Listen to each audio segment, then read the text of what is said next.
Bonjour. Bonjour à toutes et bonjour à tous. J'espère que vous allez bien pour ce dernier rush final, ce dernier sprint final, on va dire ça comme ça, du festival. Bonjour Victor. Bonjour et merci à tous d'être venus assister à cette conférence, à cet échange plutôt alors. Ouais, exactement. Ouais. En même temps, on va vous mettre sur le grill pour une fois. On inverse le propos sur ce livre, ce nouveau livre, Les Ogres. Après les Fossoyeurs, les Ogres.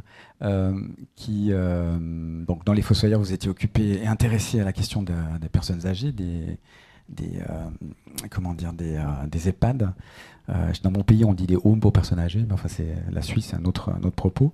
Et là, les homes pour personnes âgées, des EMS. Et là, votre nouveau livre, c'est sur les ogres, ces méchantes entreprises. Je résume ça un peu comme ça, qui mangent les petits. Le titre est un peu, résume bien quand même le propos du livre. Et là, vous parlez par contre de la petite enfance, des crèches privées, enfin tout un univers qui, moi, en tant que Suisse, je suis passé à travers, je ne connaissais pas cet univers-là. Ça m'a donné envie de le découvrir, pas de le tester. Heureusement, mes filles ont 21 ans, donc ça va. Plus besoin de crèche. Mais enfin, on a un système qui est totalement différent. Et moi, j'ai découvert grâce à vous ce système français. Et je le trouve, il y a peut-être un terme qui résume un peu tout ça, pourri quand même. Et l'enquête que vous décrivez, on va revenir sur l'enquête. Hein, vous racontez très bien comment vous obtenez les documents, comment vous travaillez là-dessus, pourquoi vous vous lancez sur ce sujet-là. Mais on va revenir quand même sur ces questions-là parce qu'elles sont importantes. Tout le monde n'a pas encore lu le livre. C'est quand même un univers totalement incroyable. Et moi, je connais pas cet univers, je découvre. Je me dis, on devrait s'occuper quand même assez bien des enfants, et on se retrouve dans des bugs à répétition et des gens qui finalement se font un pognon de dingue, comme dit votre président assez généralement. Et donc, moi, j'aimerais qu'on revienne déjà sur votre enquête. Pourquoi cette enquête? Un petit peu sur le making-of, les difficultés également de l'enquête, et puis les conséquences que ça peut avoir, parce que je pense maintenant vous avez lâché les ogres, on va dire ça comme ça, et qu'est-ce que ça va avoir comme conséquences politiques, savoir comment le politique réagit justement. Et ça, c'est des sujets que je trouve pertinents. Et après, on vous laissera quand même beaucoup de temps aussi pour poser des questions, donc préparez déjà vos questions. Et après, vous pourrez aller au fond et Victor signera et vous achèterez son livre, hein, puisque c'est important quand même d'acheter les livres pour faire vivre les journalistes indépendants. Et vous le ferez signer. Voilà, monsieur, levez le plus haut, parfait. Bravo. Ils sont là-bas. Donc Victor, vous pourrez aussi lui poser des questions tout à l'heure. C'est bon pour vous? On peut y aller? On se lance? Bon, ok, on y va, go. Victor, alors, cette enquête, pour la faire simple, suit les Fossoyeurs. L'enquête des Fossoyeurs sort, c'est un succès à la fois de vente, qui est assez rare pour un journaliste, mais en même temps, ça a un impact politique. Et là, on vous écrit en vous disant, ouais, vous avez parlé des personnes âgées, mais il y a aussi un souci dans les crèches privées. Et comment ça se met en route, cette enquête, à partir de là? Alors, vous avez raison, déjà, c'est un succès assez rare, et ça a une conséquence, au-delà effectivement de l'impact qu'il y a eu sur le secteur, c'est que moi, ça me permet de faire une deuxième enquête. Parce qu'en fait, faire une enquête, quand ça prend 3 ans, ça coûte beaucoup d'argent. De travailler pendant 3 ans sur un même sujet. C'est un business plan, en fait, il n'y a pas de business model pour faire ça. Donc, en général, les journalistes qui font des enquêtes, ils font pas des enquêtes pendant 3 ans, et s'ils le font pendant 3 ans, ils ont un travail à côté. Moi, j'ai pas de travail à côté, c'est mon seul travail. Donc, le fait de réussir, au-delà de l'impact sur le secteur, à vendre des livres, c'est effectivement ce qui m'a permis de faire cette deuxième enquête, parce qu'ensuite, du coup, votre éditeur vous donne les moyens de pouvoir travailler 2 ans et demi sur un sujet. Comment j'en suis arrivé à faire cette seconde enquête, à trouver ce sujet? C'est qu'en fait, dans la foulée, mais vraiment dès les tout premiers jours, j'ai reçu une avalanche de mails, et ça ne s'est jamais arrêté depuis 3 ans. Depuis janvier 2022, tous les jours, je me réveille et j'ai des familles, des anonymes, des salariés, parfois des cadres et parfois des dirigeants qui me proposent de travailler sur d'autres enquêtes. Et je pense que cette enquête m'a donné une légitimité dans le secteur de la santé et plus particulièrement de la vulnérabilité. Et donc j'ai beaucoup de propositions sur ces sujets qui vont du handicap à la psychiatrie, aux associations d'accueil de migrants ou qui travaillent en soutien de sans-abri. Enfin, plein de questions autour de la vulnérabilité et souvent des questions très concernantes parce que c'est le cas de ce sujet, mais moi je pense que c'est le cas aussi de la psychiatrie. Ça concerne presque toutes les familles françaises. On se retrouve tous à avoir un parent ou un grand-parent en EHPAD. On se retrouve tous à avoir des enfants ou des petits-enfants en crèche. Et donc c'est des sujets très concernants. Moi, c'est des sujets qui me passionnent parce que j'ai l'impression que mon travail de journaliste et d'enquêteur, s'il y a un endroit où il a du sens, c'est quand il s'agit de pouvoir défendre, c'est quand même ça, des personnes qui n'ont pas la capacité de le faire.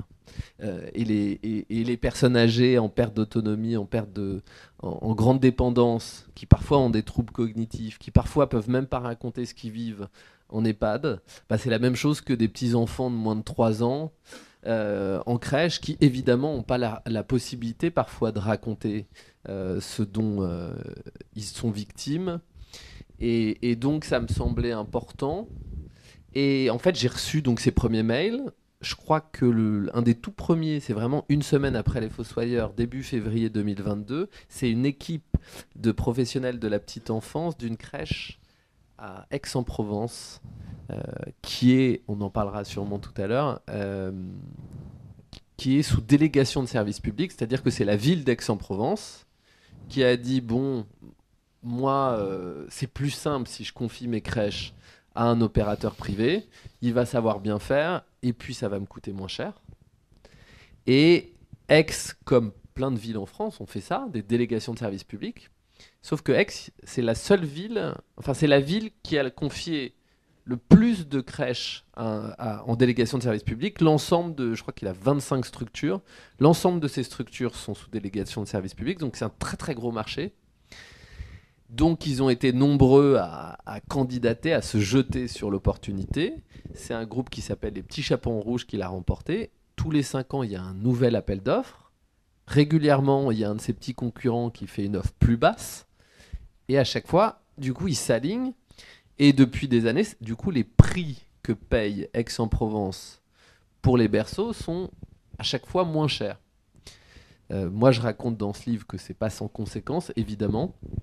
Et donc, quand je suis alerté, c'est des professionnels de cette crèche qui m'expliquent que ces dernières années, leurs conditions de travail se sont énormément dégradées, qu'il y a en gros ce que j'avais vu, moi, un peu au sein des maisons de retraite, des logiques d'optimisation des coûts qui arrivent, qu'elle ne connaissait pas avant. Il y en a une, ça fait 20 ans qu'elle travaille dans le secteur, et là, vraiment, elle découvre depuis 3 ans des pratiques qu'elle ne connaissait pas.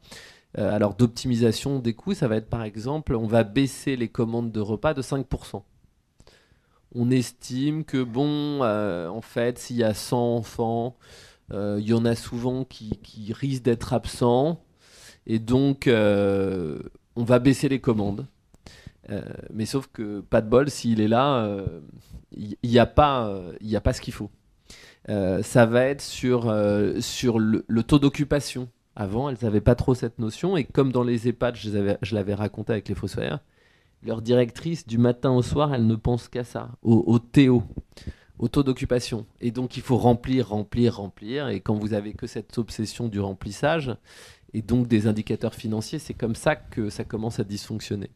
Et donc, ces femmes me donnent plein d'exemples, et en fait, elles me disent, on a lu les Fossoyeurs, et on a l'impression que vous racontez ce que nous, on vit. Je ne sais pas, évidemment, à ce moment-là, si le scandale des crèches est du même ampleur que le scandale des EHPAD.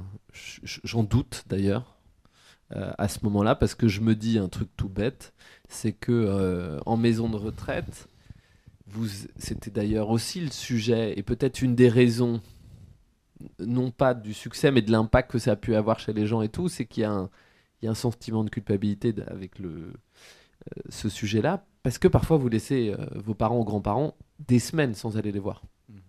Dans ces établissements dont j'ai essayé de détricoter le fonctionnement au sein d'Orpea, il y avait d'abord et avant tout la responsabilité de l'opérateur, Orpea, qui, je peux le dire maintenant tranquillement, je ne le faisais pas à l'époque, détournait de l'argent public. Et il y avait la co-responsabilité de certaines familles qui n'allaient pas assez souvent voir leurs parents et donc, en fait, laisser la possibilité que ce système de maltraitance touche leurs parents. C'est pas possible en crèche parce que vous allez vous déposez votre enfant tous les matins, vous le récupérez tous les soirs. Et donc effectivement, un peu naïvement au départ, je me suis dit, mais comment il peut avoir des dysfonctionnements aussi graves alors que les parents viennent chercher leur enfant, voient leur enfant tous les jours, et voient comment la crèche fonctionne. Il se trouve, je le raconte dans le livre, il y a plein de raisons qui expliquent que ça soit possible. Mais bon, j'avais un peu cette réaction au départ, et donc c'est ça qui m'a lancé. Puis j'ai reçu 1 mail, 10 mails, 100 mails, j'en ai reçu vraiment beaucoup, et sur certains groupes de crèches privées, et notamment People and Baby.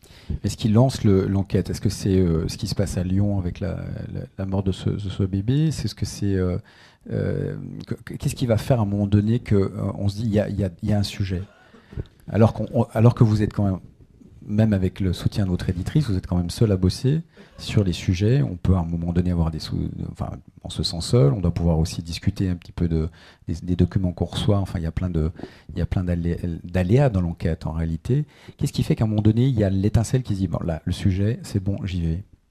Alors, il y a plusieurs choses. Il y a déjà le nombre de mails que vous recevez.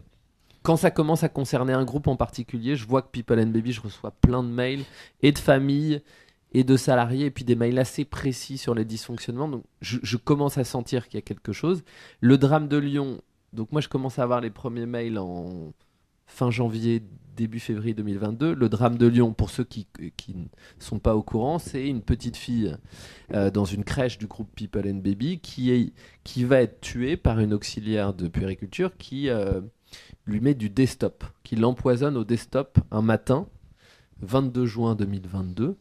Et elle décède, elle a 11 mois, elle décède des suites de cette tentative d'homicide, enfin de cet homicide, pardon.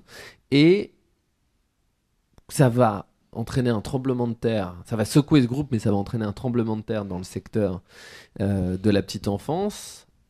Le ministre de l'époque, Jean-Christophe Combe, va s'en saisir et demander une enquête de fond de l'IGAS. Et à la fois, du coup, ça déclenche certaines enquêtes à ce moment-là. Ça libère un peu la parole, moi je vais le ressentir. Et donc on se dit avec ce drame que peut-être il y a quelque chose derrière, sans enquêter vraiment. Moi j'ai essayé de raconter par exemple dans un chapitre les coulisses de ce drame. Pourquoi c'est réducteur de dire que c'est le fait d'une femme qui a pété un plomb. C'est beaucoup plus complexe que ça. Mais en tout cas, ce drame-là, moi, c'est pas celui qui m'a mis sur la route, qui m'a lancé sur cette enquête. C'est en revanche un drame qui m'a permis sûrement d'avoir accès à des sources qui, à un moment, avaient tellement peur que ça se reproduise, commençaient à avoir un sentiment de culpabilité de ne pas parler alors qu'il y avait eu ce drame. Et donc, elles m'ont contacté. Il y en a plus qui m'ont contacté à partir de juin. Et sur le deuxième aspect de votre question, c'est comment vous décidez à un moment d'en faire un livre. Parce qu'il y a des sujets qui méritent une enquête dans le monde. Vous passez 3 semaines. Enfin, je passe jamais 3 semaines parce que moi, je suis très très lent. Donc, même une enquête pour Le Monde de 2 pages, je mets 5 mois en général. Mais il y a des enquêtes qui méritent quelques semaines, quelques mois, et qui méritent un article. Et il y a des sujets où vous avez l'impression que ça mérite un livre. Et c'est pas du tout la même chose, parce qu'un livre, déjà, ça veut dire il faut être capable de raconter, il faut que ça mérite 400 pages ou 300 pages. Faut que le sujet soit assez fort pour que aussi les gens payent 22,90 € pour acheter votre livre. Il y a des sujets très concernants comme celui des EHPAD, avec des scandales d'ampleur nationale.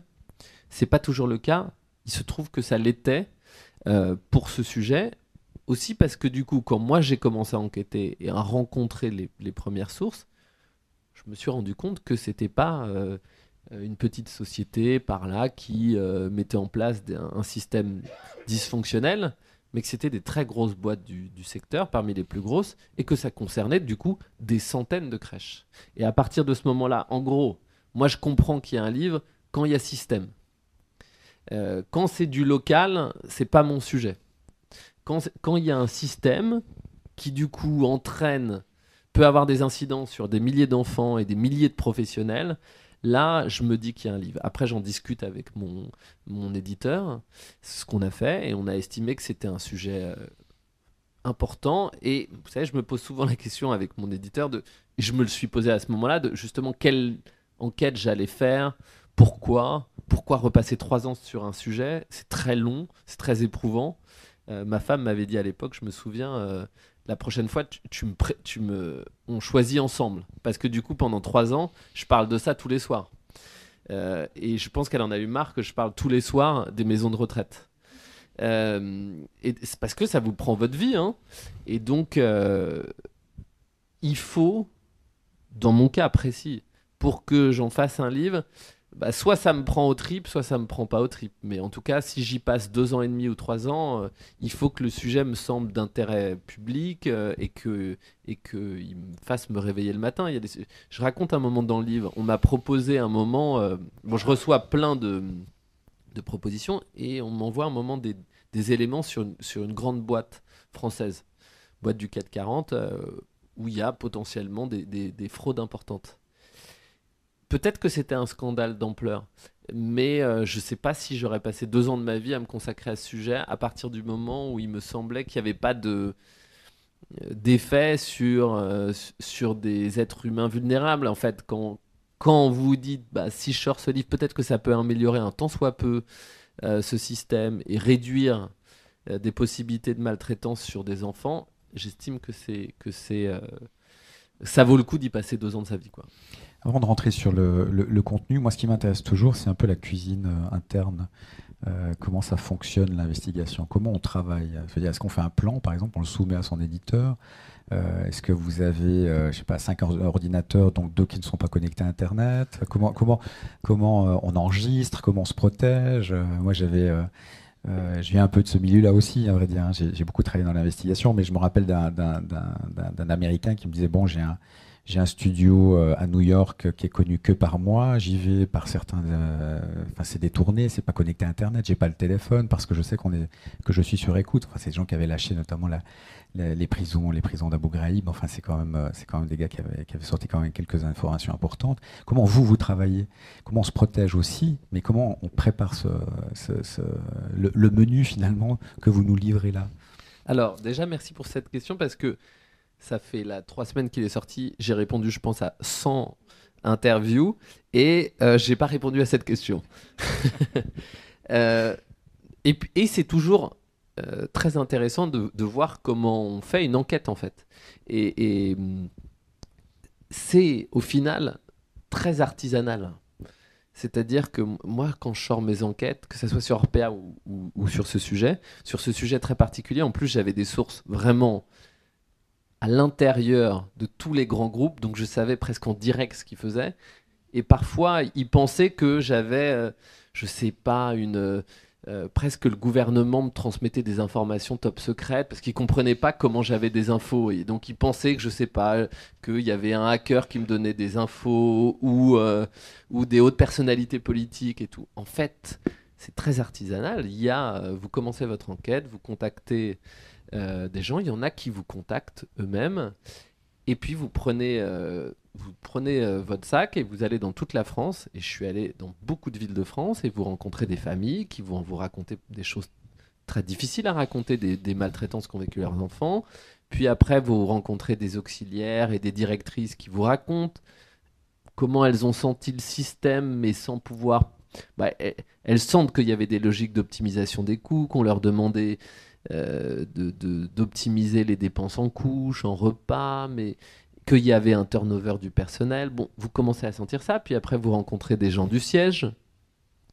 un DRH, un ancien directeur des achats. Le directeur des achats, peut-être on en parlera, il est extraordinaire. Mais vous rencontrez toutes ces personnalités. Alors, si je vais le raconter maintenant, le directeur des achats, je contacte le directeur des achats sans savoir s'il va me parler. Bon, il décide de me parler. Ça fait quelques années qu'il a quitté le groupe, donc le groupe People and Baby. Et donc, on se retrouve à Saint-Malo. J'arrive à le convaincre, je sais pas. Je pense que les fossoyeurs peut-être l'ont rassuré sur le fait que j'irai au bout de l'enquête. Peut-être qu'il s'est dit bon, il a pas l'air d'avoir une vision idéologique des choses. Il n'a pas l'air d'être trop à gauche, par exemple, ou en tout cas, on dirait pas que ça se voit pas dans ses enquêtes. Je vais accepter de le voir. Et puis on se voit, et puis je vois un monsieur qui débarque avec une veste en cuir. Je crois qu'il a un collier, des bagues aux doigts, une grosse barbe. C'est un motard. Et puis on prend une bière. Il prend une bière. Et on discute. Et en parlant, je me rends compte donc, qu'il était directeur des achats de People and Baby, donc d'un opérateur de crèche. Et qui faisait notamment, moi, un point qui m'intéresse toujours particulièrement, c'est lui qui faisait l'appel d'offres pour le fournisseur de repas. Point central, évidemment, de la santé, du bien-être, de l'évolution des enfants. Et donc, je lui demande comment il est arrivé chez People and Baby, et il m'explique qu'il bossait comme... il était dans le secteur j'allais dire des fossoyeurs, des pompes funèbres. Il était dans le secteur des pompes funèbres, et en tant qu'adjoint des achats. Et il est arrivé chez People and Baby parce qu'un poste se libérait. Et puis le directeur des achats, comme beaucoup chez Orpea, a démissionné. Donc il s'est retrouvé directeur des achats. Et donc il n'avait aucune expérience en petite enfance. Et je lui demande comment il a passé son premier appel d'offres, le cahier des charges, comment il a fait le cahier des charges pour la nourriture des enfants. Je lui dis, vous avez des compétences en matière nutritionnelle pour les enfants? Et il me dit, ah non, non, non, moi, aucune. Je débarquais donc des pompes funèbres. Et je lui fais, mais comment, vous, du coup, vous avez fait l'appel d'offres? Bah, j'ai regardé sur Internet ce que devaient manger les enfants, la fréquence de ce qu'ils devaient manger de viande, de légumes. Et je me rends compte qu'il avait donc aucune compétence pour faire ce cahier des charges, et que la seule, la seule chose qu'on lui demandait à l'époque, c'était que les prix soient de moins de 3 euros par jour et par enfant. C'était ça. Il me racontera d'ailleurs qu'ensuite il a été embauché au Petit Chaperon Rouge, et que quand il passait quand il faisait le cahier des charges de la nourriture pour les Petits Chaperons Rouges, où il y a d'autres sujets, hein, mais c'est un groupe bien plus professionnel, bah, ils étaient 8. Là, il était seul chez People and Baby, il y connaissait rien. Au Petit Chaperon Rouge, ils étaient 8, avec les services de la petite enfance, les services qualité, les services financiers. Enfin, et vous faisiez un cahier des charges de 40 pages avec des exigences très précises sur ce que devaient prendre les enfants. Bon, pour vous dire que des éléments que j'ai pu avoir sur ça, où il va me donner le cahier des charges de l'époque, il va me dire combien il achetait et tout. Bon, c'est parce que j'ai réussi à convaincre ce monsieur de prendre un café avec moi, et qu'il a dû être intéressé par mon enquête, me trouver sympa, et il s'est mis à parler. Mmh. Et en fait, il y a beaucoup de ça, il y a beaucoup d'artisanal, de discussion, du fait de rassurer vos sources. Pour les plus importantes, de les suivre pendant des mois et des années, parce qu'il y en a qui ont des informations. Plus vous montez haut, plus ils sont durs à convaincre, évidemment, et plus ils prennent de temps à vous parler. Et parfois, je les rencontre au début de mon enquête, et c'est 1 an après qu'ils me disent « Ah, mais si tu veux, j'ai le document qui montre qu'ils captaient de manière régulière de l'argent public. » Et je dis « Mais pourquoi t'as attendu 1 an pour m'en parler ?» Et il y en a qui ont besoin de savoir si vous êtes sérieux ou pas, si vous allez au bout, si vous avez vous-même trouvé des informations. C'est d'abord un travail de mise en confiance, de recherche de sources, de mise en confiance, de longues discussions. Donc c'est beaucoup ça, en fait, mon travail. Et c'est aussi un aspect qui peut être parfois très barbant, que j'apprécie d'une certaine manière, même s'il est aussi laborieux et chiant que passionnant, c'est aussi de récupérer des documents financiers qu'on me donne, comptables, de les analyser et parfois, ou comptable ou juridique, par exemple People and Baby, j'ai analysé des centaines de décisions de justice. Donc parfois je me mets devant mon ordinateur et je décrypte ça pendant des heures.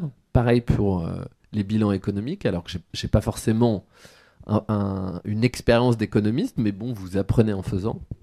Et donc pour vous résumer, c'est très artisanal, c'est un travail incessant, laborieux, comme ça, où vous rencontrez des gens, où vous les emmenez dans un mouvement collectif, où progressivement, ils vous donnez de plus en plus d'éléments, et où en fait, progressivement, chaque personne vous donne une pièce du puzzle, et au bout de 2 ans et demi ou 3 ans, vous avez le puzzle.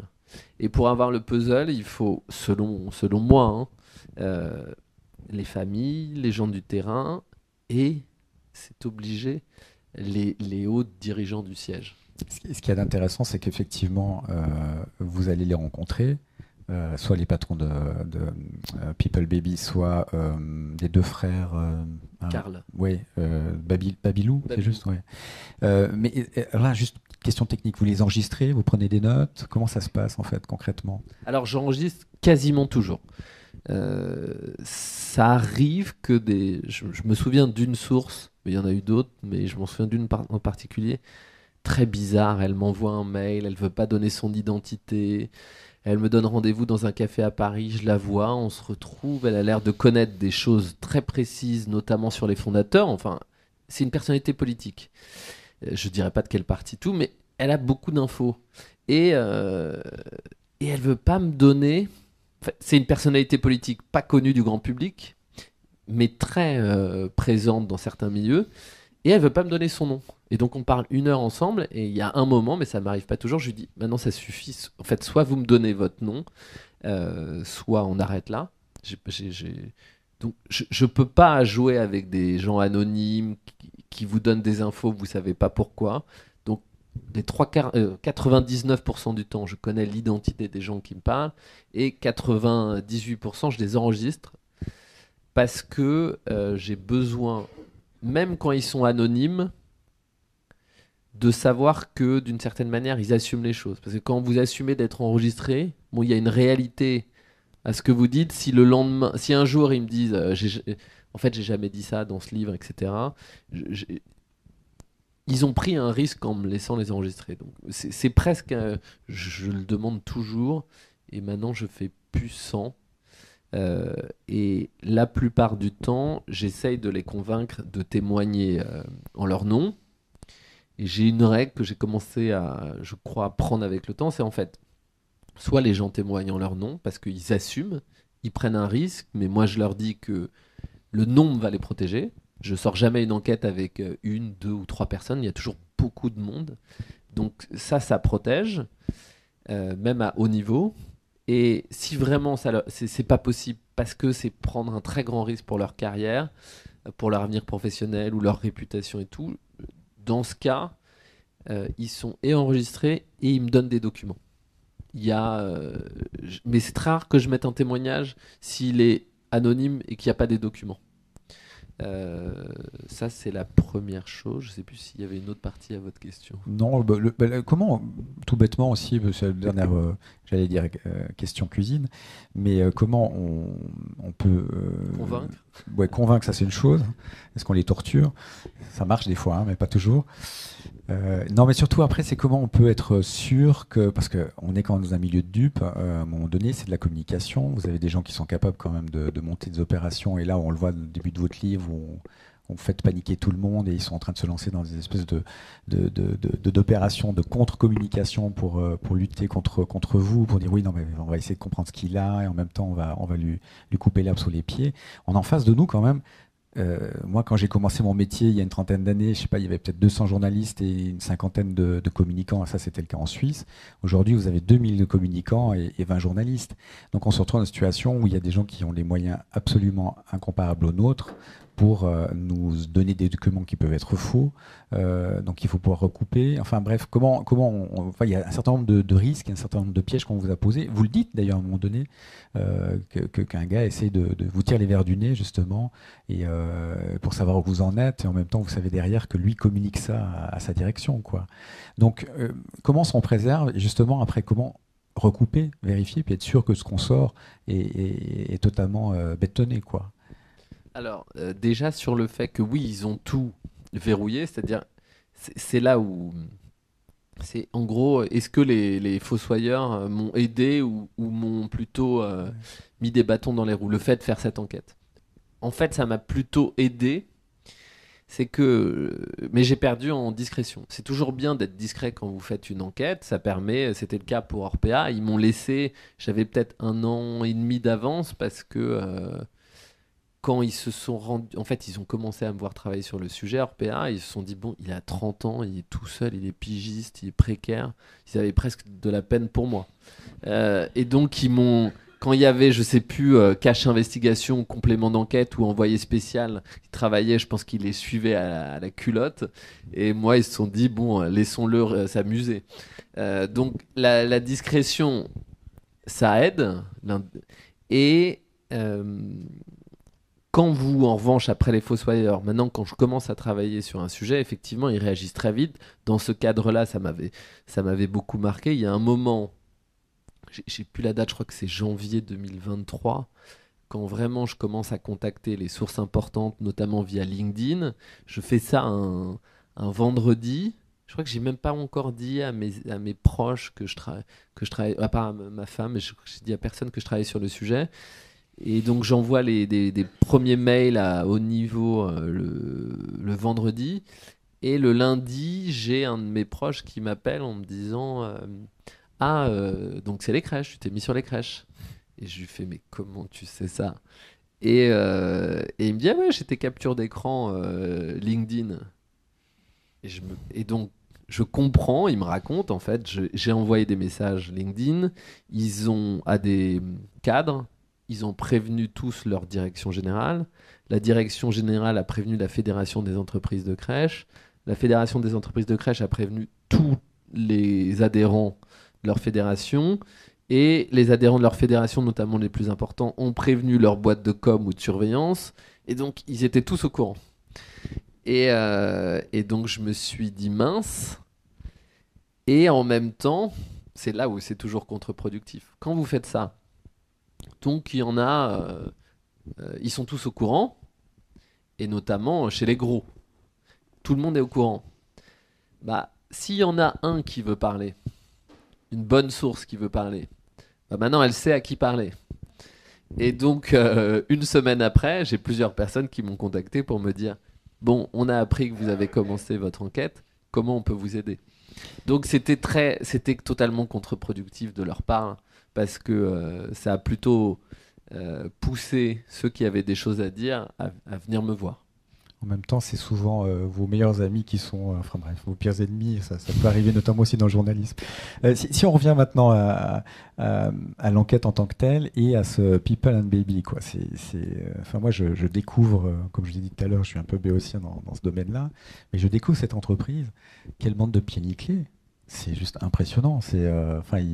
Et en même temps, voilà, ils font tout ce qu'ils peuvent pour perdre de l'argent. Ça, bon, bref, on connaît des entreprises qui perdent de l'argent et qui investissent, comment dire, leur argent ailleurs. Eux, finalement, ils sont, au lieu de faire du care et de s'occuper de bébés, eux, ils font de l'immobilier.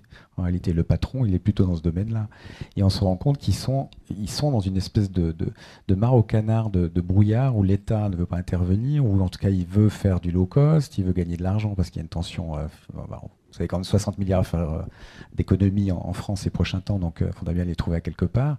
Et donc, on est dans une logique où l'État faillit, la ministre est à côté de ses pompes, c'est moins qu'on puisse dire, une entreprise qui finalement profite de tout ça parce que vous avez un vendeur de savonnettes ou de dentifrice à la tête. Enfin, il aurait pu vendre des DVD ou je sais pas, des abonnements à Netflix. C'était la même chose que de monter une entreprise pour les bébés. Finalement, ce garçon, Durieux, qui se fait virer d'ailleurs à la fin de votre histoire. Est-ce que c'est à cause de vous? Ça, vous nous le direz tout à l'heure. Mais on se retrouve dans une situation, en gros, alors qu'on doit être dans un secteur finalement du care, du soutien, de la protection, on est dans un secteur totalement capitalistique où tous les coups sont permis. Et vous avez même des directeurs des concurrents à lui qui vous donnent des trucs et astuces pour mieux attaquer finalement le concurrent. Enfin, c'est sauvage, c'est la jungle, ce que vous avez décrit dans ce livre. Alors, vous avez pointé au bon endroit, et c'est là où c'est intéressant. Orpea, pareil, j'ai mis du temps à comprendre. Orpea, donc, était leader mondial des maisons de retraite et des cliniques. Je crois qu'il est toujours, et en moins bonne situation financière, hein, mais il est toujours. Et quand je rencontrais notamment des analystes financiers de très grandes banques, ils me racontaient, mais t'as pas compris, Orpea, ils gèrent pas du tout des personnes âgées. C'est une foncière. En bourse, c'est une foncière. Ils ont une capitalisation qui se fait notamment sur leur patrimoine immobilier. Un des gros business d'Orpea, ce qui leur apportait beaucoup d'argent, en plus d'optimiser les coûts partout, c'était les opérations immobilières. People and Baby, différemment, c'est aussi l'immobilier qui fait la richesse des fondateurs. Sauf que ce qui est passionnant, tragique mais passionnant, c'est que c'est l'inverse d'Orpea, c'est-à-dire qu'Orpea, c'était l'histoire d'une boîte qui faisait des hyper profits. Orpea générait des marges, des niveaux d'EBITDA, des marges de 36%. C'était colossal. Et d'ailleurs, ça m'a toujours marqué, moi, quand j'ai fait cette enquête et ensuite quand je l'ai publiée. Il y avait la responsabilité de ce groupe, hein, c'est évident. Mais en fait, tout le monde, les analystes financiers, les journalistes, peut-être la société, plein de petits épargnants français qui avaient aussi leur argent investi chez Orpea. Tous étaient absolument impressionnés, admiratifs du fait qu'Orpea faisait ses taux de marge. Mais on ne pouvait pas faire ces taux de marge sur des personnes âgées sans que y ait une pression sur les équipes, une diminution du personnel. C'était pas possible. Donc ces taux de marge, ils marquaient publiquement la maltraitance. Mais personne ne voulait voir parce que ça rapportait trop d'argent aux actionnaires, ça rapportait trop d'argent aux banques françaises. Moi, je peux pas tirer tous les fils d'Orpea, mais il y a toutes les banques françaises, enfin des très grosses banques françaises étaient dépendantes d'Orpea parce que notamment ils s'occupaient de commercialiser les ventes des immobilières que leurs conseillers préconisaient à leurs clients d'investir chez Orpea. Enfin, tout ce système, il y avait tout un système, un environnement économique lié à Orpea gigantesque. C'est pour ça qu'à l'époque, on me disait too big to fail. Personne n'aurait laissé tomber Orpea parce qu'il y avait trop d'acteurs économiques dépendants de ça. Mais donc, c'est le monde des hyper-profits. Chez People and Baby, il n'y a pas d'argent. Je regarde les comptes pendant des années. Ils ne génèrent pas de bénéfices. Et je ne vais pas faire toute l'histoire du livre, mais en gros, il y a des pratiques d'optimisation des coûts chez People and Baby que me racontent les auxiliaires, que me racontent les directrices, où on va aller tirer sur la nourriture pour avoir les prix les plus bas. Où on va tirer sur les consommables, notamment les couches, à partir de 2015, quand le groupe se développe, que vous avez des nouveaux membres du siège qui arrivent au siège, qui viennent d'Hippopotamus et qui viennent mettre des consignes d'optimisation avec cette consigne que je dis à l'oral, ça fait toujours sourire en plateau, mais c'était petit pipi, vous changez pas la couche. Vous attendez 1 heure de plus. Ça a l'air de rien, mais ça veut dire que vous demandez à vos directrices, en gros, d'attendre un petit peu avant de changer. Mais c'est évidemment le début de la maltraitance. Bon, il y en a plein des pratiques d'optimisation des coûts, donc je découvre ça, je découvre des auxiliaires qui me racontent ça, des directrices qui me racontent ça, à qui on demande aussi de dépasser leur capacité d'agrément, en gros de mettre plus d'enfants que de mettre des enfants surnuméraires. Elles ont droit à 10, 2 en accueil d'urgence, on leur demande de mettre 13, 14, 15. Pareil, c'est comme ça que vous cassez la mécanique d'une crèche. Enfin bon, il y a plein de sujets. Et donc pendant des mois, je fais la liste, on me fait la liste non exhaustive de toutes ces pratiques d'optimisation des coûts qui entraînent des maltraitances. Et je regarde les comptes et je me dis, mais attends, ils sont complètement idiots, ils gagnent pas d'argent. Pourquoi il fait ça? D'autant que les fondateurs se vantent de toucher en gros 10 000 euros par mois de salaire chacun, ce qui est pour eux un salaire modeste, mais c'est ce dont ils se vantent, et de ne pas toucher de dividendes.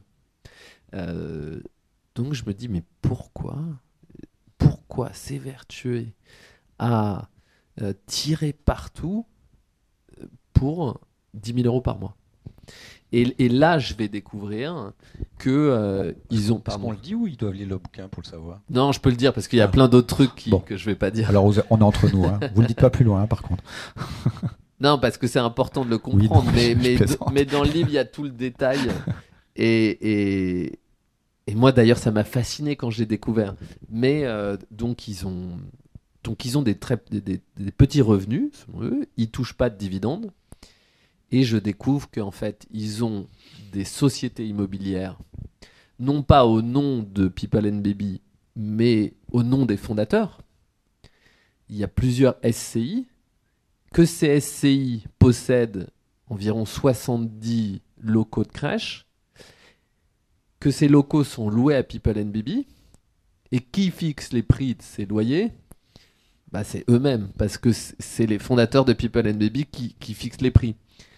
Et donc, en fait, ils vont, au fur et à mesure des années, se constituer un patrimoine immobilier très important, entre 120 et 150 millions d'euros en France, avec d'autres biens que je découvre à Dubaï, en Grèce, à Saint-Barth. Ils ont acheté une maison à Saint-Barth à 5 millions d'euros. Faut avoir un petit patrimoine pour commencer à pouvoir s'acheter une résidence secondaire à 5 millions d'euros. Ils se sont donc constitués un patrimoine immobilier en parallèle et, je dirais, au détriment de People and Baby. En fait, quand votre argent, vous le gagnez pas avec votre boîte, mais à côté de votre boîte, vous avez toutes les raisons de faire en sorte que votre boîte, elle gagne pas d'argent. Que ça soit en permanence la crise. Pourquoi? Si vous gagnez pas d'argent dans votre boîte, vous payez pas d'impôts. C'est quand même arrangeant. Vous payez pas de primes de participation, d'intéressement à vos salariés, vu qu'il n'y a pas de chiffre, il n'y a pas de bénéfice. Vous payez pas vos fournisseurs. People and Baby, il y a des centaines d'entreprises qui n'arrivaient pas à se faire payer par People and Baby et un grand nombre à porter plainte. Il y a des boîtes, j'en raconte une, Elior, People and Baby lui devait plus d'1 million d'euros de factures à payer de repas. Il y en a, c'est une petite ferme à Saint-Arnoux-en-Yvelines. Pendant 1 an, il y a un couple qui a monté une ferme pédagogique avec des chevaux abandonnés, des moutons, des cochons, et on les a contactés pour intervenir dans les crèches pour les enfants. C'était une bonne idée. Ils font ça pendant 1 an et ils sont pas payés. Il n'y a rien, hein, c'est 3000 balles à la fin, mais ils ne sont pas payés. Et parce que donc les fondateurs expliquent que People and Baby, en gros, pas de trésor, est en grande difficulté, mais qui se battent pour les enfants, que c'est un petit groupe indépendant et familial. Et donc vous avez comme ça plein de fournisseurs qui se retrouvent sur le carreau avec des histoires dingues. Et il y a une dame qui me raconte qu'un jour elle se retrouve au siège de People and Baby avenue Hoche, une des salariées, et il y a donc avenue Hoche à Paris. Pour ceux qui connaissent pas les coins les plus chers de Paris, un très bel immeuble, et il y a un vieux monsieur retraité qui vient en pleurs parce que lui, il a un petit local qu'il a loué à People and Baby et on ne lui paye pas ses loyers, sauf que c'est sa retraite. Et donc, en fait, c'est une boîte qui a fonctionné au détriment de l'argent public, mais au détriment de centaines de fournisseurs, en les mettant en très grande difficulté. Et en parallèle, discrètement, le groupe, les fondateurs se créent un empire immobilier. Et donc, c'est encore une autre histoire que Orpea. La richesse s'est faite de manière encore plus opaque, mais ça a entraîné des conséquences dramatiques pour la gestion quotidienne. Et moi, ce qui me fascine toujours, c'est comment, pendant 20 ans, ça peut durer. Comment ça perdure pendant 20 ans? Moi, c'est toujours ça. Au final, mon ressenti quand j'enquête, je me dis, vous savez, je suis pas meilleur qu'un autre, je passe juste beaucoup de temps. Mais ce que je sais, c'est que les opérateurs de contrôle, les autorités, la DGCCRF, les inspecteurs du travail, les PMI, protection maternelle infantile, les CAF, ils font des contrôles. Ils sont pas idiots. Hein. Il y a des choses, quand vous voyez que ces pratiques-là, elles perdurent pendant 20 ans, dans un pays comme la France, où il y a tant d'autorités de contrôle, alors qu'on est dans un secteur qui traite des plus vulnérables d'entre nous, c'est qu'il y a eu des défaillances à plein d'endroits. C'est quand même ça que ça questionne toujours. C'est comment... je donnais cet exemple, moi, quand je parlais d'Orpea, mais je pourrais donner le même. Mes parents, ils sont encore restaurateurs. Alors maintenant, ils ont 75 ans, ils ont encore un petit commerce, mais ils étaient restaurateurs toute leur vie. Et je me rappelle, je travaillais là-bas un moment comme serveur, et il y avait régulièrement l'inspection du travail qui débarquait, paf, pile à l'heure du déj. Ils bloquaient tout, ils trouvaient toujours un truc. Et alors ma mère se retrouvait après le contrôle pour des trucs parfois totalement ahurissants. Elle recevait une amende où elle devait s'expliquer. Enfin, ça rigolait pas. Je m'étonne toujours que des grands groupes comme ça passent, eux, entre les gouttes pendant si longtemps. Souvent, on dit plus c'est gros, plus ça passe. Bon, en même temps, ce que je constate, c'est que vous avez même pas besoin. Vous êtes plus rapide que moi quand vous parlez. On n'a même plus besoin des banques suisses pour flouer le fisc en France. Moi, je trouve ça plutôt pas mal. Bon, c'est un autre débat, ça. On pourrait le lancer à l'occasion. On pourrait même faire une enquête ensemble si vous voulez. Bon, vous avez des questions? Voilà, monsieur. Parlez fort, haut et fort. Parce que sinon, je dois me lever et puis ça m'embête. Non, je plaisante.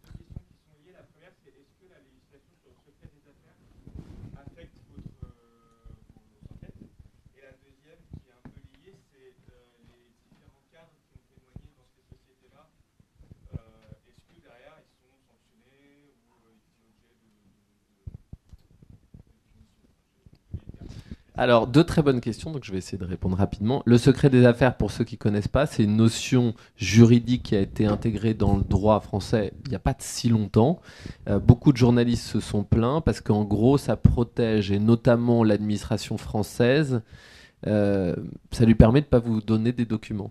Ça m'avait bloqué pour Orpea. En gros, j'avais commencé à comprendre que Orpea détournait de l'argent en enlevant des postes de soignants qui pourtant avaient été financés par l'argent public, par les agences régionales de santé.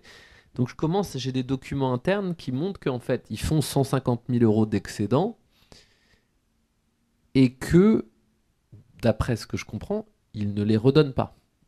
Ils gardent, ils ont mis 4 postes de soignants en moins, ils ont gardé l'argent, et normalement, si l'ARS fait bien son travail, elle doit le savoir, mais je comprends qu'elle ne comprend pas le mécanisme et que donc ils gardent l'argent. Donc j'ai les documents internes et je demande aux agences régionales de santé. Et à l'époque, aujourd'hui ils oseraient plus je pense, mais à l'époque, ils m'ont tous envoyé balader. Personne n'a accepté de me rencontrer. Et quand je disais, j'aimerais ces documents s'il vous plaît, je suis journaliste et ça concerne de l'argent public, on me disait, secret des affaires, on ne peut pas vous raconter, en gros, vous donner les éléments, le nombre de postes que met en place Orpea, etc., parce que ce serait violer le secret des affaires. Et je leur dis, mais c'est totalement idiot ce que vous dites, parce que vous leur donnez de l'argent public pour ces postes-là, donc ça devrait être public, la manière dont on utilise notre argent. Et donc, je me suis beaucoup embrouillé avec eux, et donc ils me disaient non, et donc j'ai saisi la CADA, la Cour la cour administrative. Enfin bon, je sais même plus comment ça. En gros, quand vous n'arrivez pas à obtenir un document, vous allez voir la CADA et la CADA a 3 mois pour se prononcer, pour dire si elle peut forcer ou pas l'administration à vous donner ce document. Déjà, elle a mis 6 ou 9 mois à me répondre pour me dire un truc encore pire. Elle me disait, bon, ils peuvent vous donner ces documents, mais ils ont droit de gommer tout ce qui les gêne. Donc, il m'avait donné les documents et il y avait aucune information. Il y avait, je pense, la moitié au Tipex.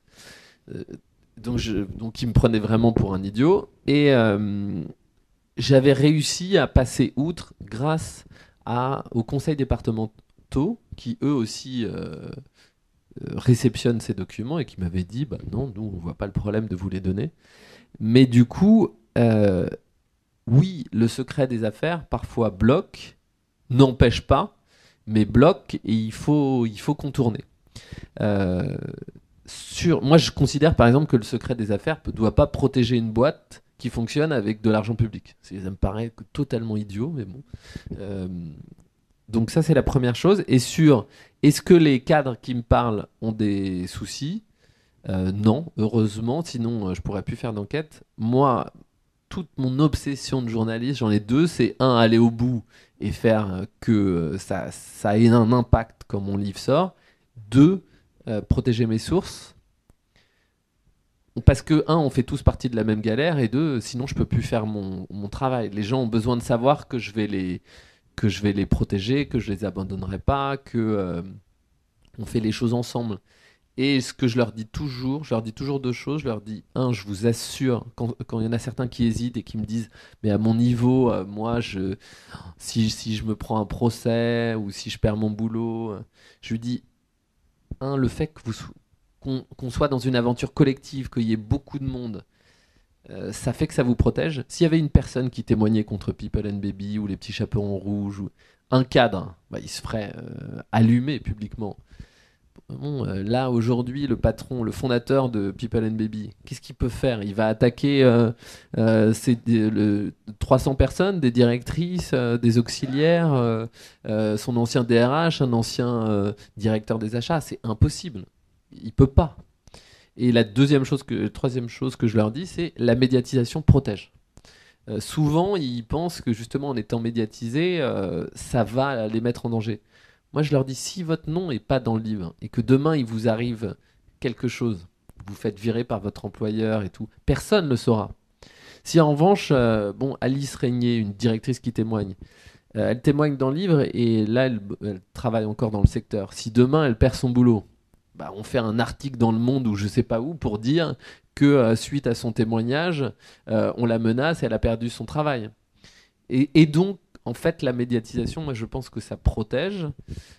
Jusque-là, les sources qui ont participé à mes livres n'ont pas eu d'impact négatif et ont plutôt eu des impacts positifs. Ils avaient peur que, parfois, vous dites, mais on va être vu comme des traîtres, ceux qui racontent Enfin, on va être mal vu, et notamment dans les milieux d'affaires. Bon, bah, sur des sujets comme ça, en fait, quand vous témoignez pour dire qu'il y a des faits de maltraitance qui touchent les plus fragiles, qu'il y a des pratiques de détournement d'argent public. Il y a quand même peu de personnes, même des gens, dans n'importe quel milieu, même dans le milieu des affaires, tout le monde en fait, et je m'en étais rendu compte pour les personnes âgées, mais c'est pareil pour les enfants. Moi, j'ai été soutenu par des gens très à gauche, comme des gens à droite, par des gens de milieu populaire, par des gens très riches. Ça nous concerne tous, donc sur ces sujets-là, il y a peu de monde quand même pour vous dire c'est dégueulasse que tu aies témoigné, ça se fait pas vis-à-vis de ta boîte. Il y a quand même sur ces sujets-là un soutien. Voilà. Alors, sur Orpea, ils ont été plus qu'inquiétés. Il y en a plusieurs qui ont fait de la prison. Et là, en fait, c'est assez particulier. Il y a une très grosse, il y a un suivi médiatique important, il y a un impact politique parce qu'il y a des députés qui se mobilisent, il y a plusieurs élus à la petite enfance, il y a des syndicats, enfin ça bouge. Il y a pour l'instant, mais alors parce qu'on est dans une période particulière, mais j'étais très étonné, ça fait maintenant quand même bientôt 2 semaines, c'est la nouvelle ministre Agnès Canayer, la ministre en charge de la petite enfance, qui doit demander une enquête de l'IGAS ou d'IGF, convoquer le fondateur, qui doit lancer les investigations. Ce qui avait été fait pour Orpea. Pour l'instant, ça n'a pas été fait. Est-ce que ça va être fait dans les jours qui viennent et qu'elle attendait d'avoir eu le livre, d'avoir parlé à son administration, de voir comment faire les choses, parce que donc elle est toute jeune ministre. Elle n'est pas toute jeune, mais elle est toute récente. Je ne sais pas si pour l'instant c'est juste qu'elle se renseigne, elle s'informe et qu'elle découvre son poste, ou si elle n'a pas envie d'agir. Alors moi, si elle n'a pas envie d'agir, j'ai qu'une chose que je peux faire. Et c'est mon obsession, c'est de continuer à faire vivre ce sujet médiatiquement pour faire pression sur le gouvernement pour qu'il fasse quelque chose. Ça me surprendrait quand même, alors que, bon, il y a des sujets de maltraitance, mais il y a aussi des pratiques, du coup là je vais dire de captation irrégulière de l'argent public. Ça me surprendrait qu'ils n'y aillent pas. Mais bon, on va pas, ni moi ni tous ceux qui ont participé, lâcher l'affaire. Donc,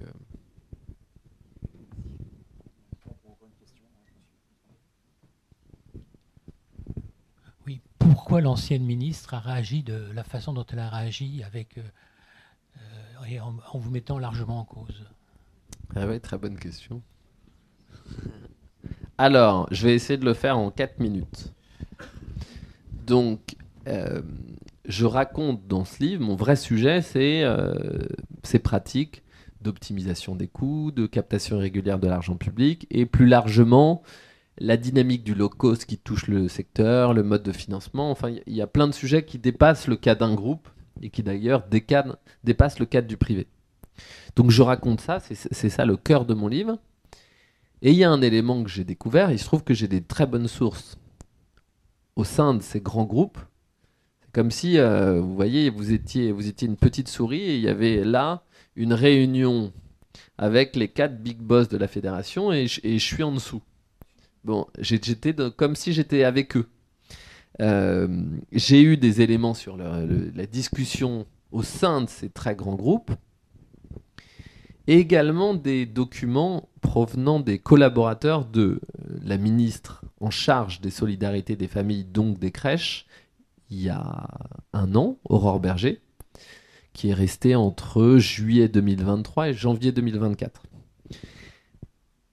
Alors qu'elle était en poste, il y a 2 autres livres consacrés aux crèches qui sont sortis. Et il y a eu un début de scandale. On était pas longtemps après l'affaire Orpea. L'affaire Orpea avait fait beaucoup de mal, notamment à la ministre en place de l'époque. Ça avait duré dans le temps, ça avait été mal géré. Là, il y a ces 2 livres qui sortent, et donc il y a l'inquiétude que le scandale prenne de l'ampleur. Et je découvre, enfin on me rapporte des éléments, c'est pas je découvre, on me rapporte des éléments, des textos, des messages, des enregistrements, montrant que Aurore Berger, qui est donc ministre, et Elsa Hervy, qui est la déléguée générale de la fédération, donc la représentante de la fédération des crèches privées, se connaissent bien. Elles se sont rencontrées à l'UMP en tant que militantes quelques années plus tôt. Elles se connaissent bien. Et au moment de cette crise, elles vont échanger très régulièrement ensemble sur Telegram et elles vont se mettre d'accord. Elles vont passer une sorte, moi j'appelle ça de pacte de non-agression, alors que le secteur des crèches privées est mis en cause. Eh ben, la ministre va demander à la fédération de surtout pas remettre en cause la politique petite enfance du gouvernement. Donc il n'y a aucun acteur qui va attaquer la ministre. Et de l'autre côté, la ministre va, d'une certaine manière, protéger ses acteurs et faire passer un certain nombre de leurs messages publiquement. Je vais découvrir des notes qu'ils envoient à la ministre et qu'elle reprend ensuite lors de ses interventions télé. Donc ils sont hyper fiers. En interne, ils expliquent qu'ils copilotent les annonces de la ministre. Tout fiers, ils parlent entre eux et ils se disent qu'ils ont la capacité de copiloter les annonces de la ministre. Donc je raconte cette entente qu'il y a eu, qui est une entente qui permet d'éteindre l'incendie. C'est ce qui s'est passé. Il y a un an, ça a duré une petite semaine, et de ne pas régler les problèmes de fond.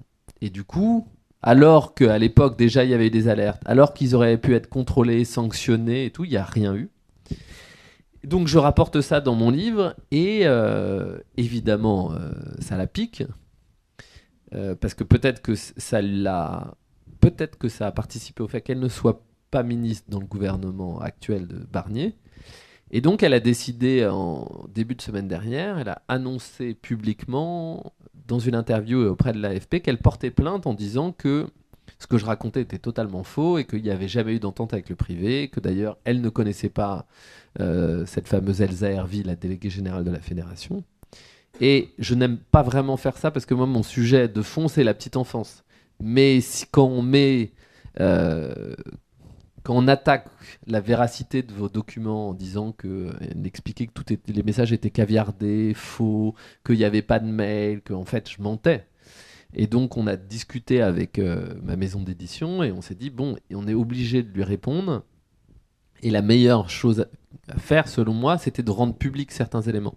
Et donc j'ai rendu public, j'en ai d'autres, hein, j'en garde un peu quand même, mais j'ai rendu public, par exemple, un mail où elle explique à ses collaborateurs que la déléguée générale de la fédération, elle dit « c'est surtout une copine, smiley, elle sera très aidante avec moi ». Un autre où elle explique que les adhérents de la fédération sont ses meilleurs alliés, alors qu'elle est censée à ce moment-là régler la crise et les contrôler. Enfin bon, il y a plusieurs éléments comme ça qui indiquent qu'elles se connaissaient bien. Enfin, c'est elle-même qui définit qu'elles étaient très copines et qu'elles ont beaucoup échangé à ce moment-là et qu'elles ont réglé leurs apparitions médiatiques en même temps, ce qu'elles allaient dire. Et donc j'ai rendu ces éléments publics et ça a dû la rendre encore plus en colère. Je ne sais pas comment elle réagira. Moi, je vais pas réagir à chaque fois. C'est pas mon sujet, Aurore Berger, mais c'était normal qu'en tout cas je rende public ces éléments. Parfait. Merci Victor, on arrive au bout de cette causerie. Merci pour la qualité des questions et de votre écoute. Et puis je vous rappelle, pour faire vivre le journaliste d'investigation, le meilleur moyen c'est de l'acheter. Et vous avez la capacité de l'acheter aujourd'hui sous la forme du livre. Non pas le journaliste, mais le journalisme. Voilà. Merci beaucoup. Merci à vous. Au revoir.